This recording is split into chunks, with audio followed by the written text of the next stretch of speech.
अनुभव की गहराई और आवाज की ठहराव, हर कहानी में वो असर जो दिल तक पहुंच जाए। सुनिए, महसूस कीजिए। नमस्कार प्यारे दोस्तों, स्वागत है ज्ञान का प्रवाह चैनल पर। आज हम जानेंगे प्राचीन भारत में एक महान और न्यायप्रिय राजा हुआ करते थे जिनका नाम था राजा विक्रमादित्य। उनका राज्य समृद्ध था और लोग उन्हें बहुत सम्मान देते थे। राजा विक्रमादित्य की बुद्धि और न्यायप्रियता के चर्चे दूर दूर तक फैले हुए थे। एक दिन उनकी प्रजा ने एक बड़ा सवाल उठाया, कौन है सबसे बुद्धिमान और न्यायप्रिय व्यक्ति। राजा ने फैसला किया कि जो भी सवाल पूछेगा और उसका सही जवाब देगा, उसे वह अपना सबसे भरोसेमंद सलाहकार बनाएगा। दोस्तों, आइए जानते हैं सारे सवाल का जवाब। सवाल जानने से पहले, राजा विक्रमादित्य के पास एक रहस्यमय सिंहासन था जिसे कहा जाता था सिंहासन पाचोसी। उस सिंहासन पर बैठने वाला व्यक्ति हर सवाल का जवाब देना होगा। अगर वह जवाब नहीं दे पाया तो उसे तुरंत राज्य छोड़ देना होगा। इस तरह राजा ने अपने दरबार में ज्ञान और न्याय की परीक्षा रखने का नियम बनाया। दोस्तों, क्या आप जानते हैं राजा विक्रमादित्य न्यायशील व्यक्ति थे। राजा ने दरबार बैठाया और उस दरबार में एक दिन दरबार में पहला सवाल पूछा गया, क्या सबसे बड़ा बलवान है या सबसे बड़ा बुद्धिमान। सभी मंत्रियों ने अपने अपने जवाब दिए, लेकिन राजा ने ध्यान से सुना। जवाब सही था, लेकिन सवाल की गहराई को समझना जरूरी था।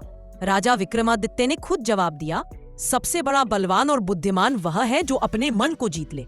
राजा विक्रमादित्य ने सभा में बहुत अच्छे से जवाब देने के बाद दूसरे सवाल के लिए प्रस्तुत हुए। फिर आया सबसे कठिन सवाल, ऐसी कौन सी वस्तु है जिसे जब आप खो देते हैं तो फिर कभी वापस नहीं मिलती। सभी सोच में पड़ गए। राजा ने कहा, वह है समय। समय कभी वापस नहीं आता। यही जीवन का सबसे बड़ा सच है।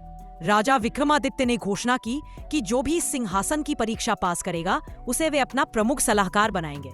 कई लोग आए, कई गए, लेकिन कोई भी हर सवाल का सही जवाब नहीं दे पाया।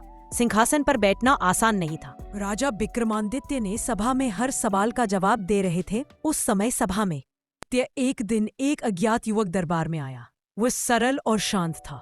उसने कहा, मुझे सिंहासन पाचोसी की परीक्षा देनी है।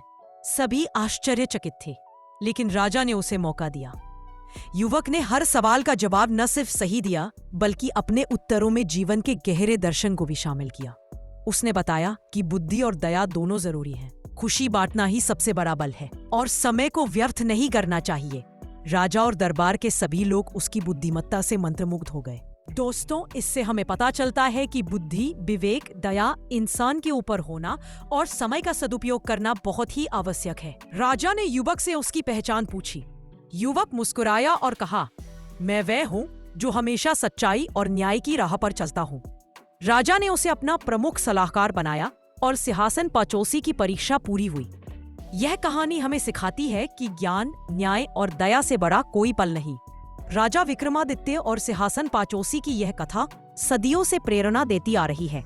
आज भी हमें अपने जीवन में इन सिद्धांतों को अपनाना चाहिए ताकि हम सही मार्ग पर चल सकें। धन्यवाद। दोस्तों, ऐसे ही ज्ञानवर्धक और रोमांचक कहानी के लिए चैनल को सब्सक्राइब करना ना भूलें।